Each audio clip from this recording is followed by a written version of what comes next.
friendship that'll never ever end. Insult me all you want, little fanboy. There's nothing you can do or say to change what is coming. I write the future. I forgive you. The chilling words from Bray Wyatt in a tweet a couple of weeks ago in response to somebody saying about Finn Balor should and deserve to win at SummerSlam. And this has intrigued me since, because the future is time. And time has been mentioned many times before on the Firefly Funhouse and by Bray Wyatt. But that's what we are going to be discussing in this video. So if you are new to the channel, it would be really appreciated if you subscribe to the channel. Obviously, watch the video, and if you enjoy it, like the video, because it does help it rank up on YouTube and other people find it. Also, let me know your thoughts in the comment section below. I absolutely love hearing your theories and your thoughts on what I'm talking about. And obviously share it across social media so your friends can come and have their say as well. Right, a couple of days ago I did a merchandise video, and at the start I advertised the fact that the new Bray Wyatt theme song is available on iTunes and Amazon Echo Dots and things. Well, I used my Echo Dot to record it, and while I was editing I found something funny. By WWE and Code Orange on Amazon Music. I'm really sorry for what I did. I'm really sorry for what I did. All of you forgive me. Right? Now, like many of you, I've listened to that theme song a lot since it's been released. And it only really sprung out at me the other night when I was making that video that why would you include those words? Why those words of Bray Wyatt saying he's really sorry for what he's done?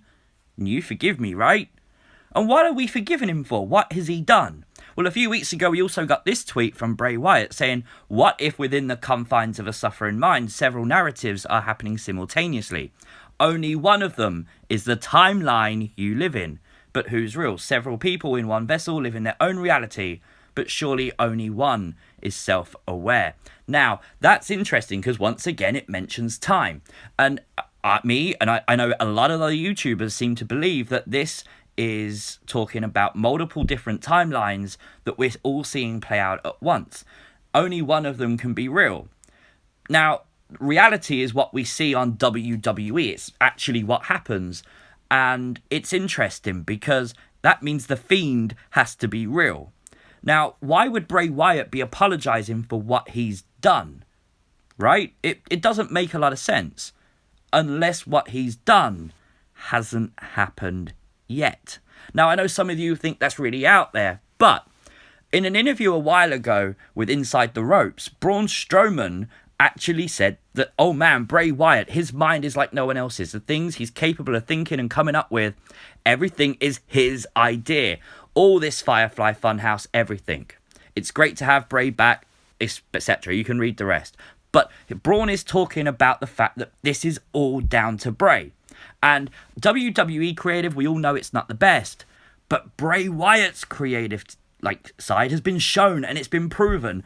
And we're all loving it. The Firefly Funhouse, the Fiend, everything that's happened since April is insane. The fact that we waited from April, from the first Funhouse episode, to August for his debut, and he's still got a pop, he still is the biggest name in the company right now, is crazy.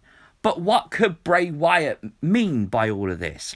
Well, at SummerSlam, we saw the debut of this lantern, the Bray Wyatt head. And I've seen, Wrestling Days has done a video saying that this is basically the mask of Bray Wyatt, and that the Fiend was under Bray Wyatt the whole time. I don't know about that, and I don't think that's true. I think that is quite out there, to be honest. But if we go back to the Funhouse, where everything means something, and we've seen that proven every time we reveal something, one thing sticks out. Bray Wyatt beheaded himself. He used a chainsaw to cut his own head off. Now, okay, he went down the shoulder a little bit. You tried cardboard, chainsawing cardboard. It's not going to happen exactly how you want it, right? But that's what happened. We all saw that. Was that him cutting off the head of Bray Wyatt, the old Bray Wyatt? Now, this is where this theory goes a bit out there, and I need you to focus because this is hard for even for me to understand. I'm coming up with it. Beheading represents the extraction of the rotundum. Another way of seeing beheading symbolism is that it represents the extraction of the rotundum. The round element, it's basically like a hole in the head where things connect. Bray Wyatt's full name is Wyndham Lawrence Rotunda. Now, that's very weird. That's okay. That could just be a really strange coincidence. But we've seen Bray actually commit a beheading on himself. And we know that Wyndham is the key. Bray Wyatt has told us that many, many months ago.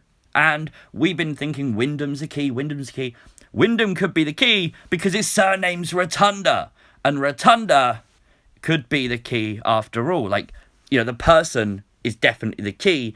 And maybe the rotundum is what Bray Wyatt seeks. If that's true, it's very possible that we see future, like, lanterns of, like, Finn Balor's head or other opponents that he's taken out. We could see him walking around with their head as, like, a symbolic way of saying he's beaten them and beheaded them. Is that, like, the way that what Bray Wyatt's apologizing for? Now, I get it. That theory's completely out there and really sort of deep and a bit coincidental, maybe. But, come on, it sounds good, right?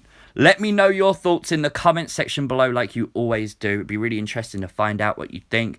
Like the video, share it on social media. As always, thank you so much for the support. I really do appreciate it. And I shall see you, as always, in the next video. Peace!